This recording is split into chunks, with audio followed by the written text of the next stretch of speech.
ଦୁଇ ପରୀକ୍ଷାର୍ଥୀଙ୍କୁ ନିଜ ଗାଡ଼ିରେ ବସାଇ ପରୀକ୍ଷା କେନ୍ଦ୍ରରେ ପହଞ୍ଚାଇଲେ ଉପଜିଲ୍ଲାପାଳ। ଢେଙ୍କାନାଳ ଜିଲ୍ଲା କାମାକ୍ଷାନଗର ଉପଜିଲ୍ଲାପାଳଙ୍କ ମହାରତ ଦେଖିବାକୁ ମିଳିଛି।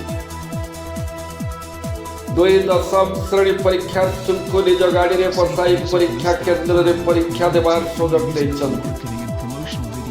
ଭୁବନ ଉଚ୍ଚ ବିଦ୍ୟାଳୟର 2 ଜଣ ଛାତ୍ରୀଙ୍କୁ ରାଜ୍ୟ ମୁକ୍ତ ବିଦ୍ୟାଳୟ ପକ୍ଷରୁ ପରୀକ୍ଷା ଦେବା ପାଇଁ ଅନୁମତି ମିଳିଥିଲା, ଯାହାକୁ ନେଇ ଛାତ୍ରୀ 2 ଜଣ ବସ୍ ଯୋଗେ ଭୁବନରୁ କାମାକ୍ଷାନଗରରେ ପହଞ୍ଚିଥିଲେ।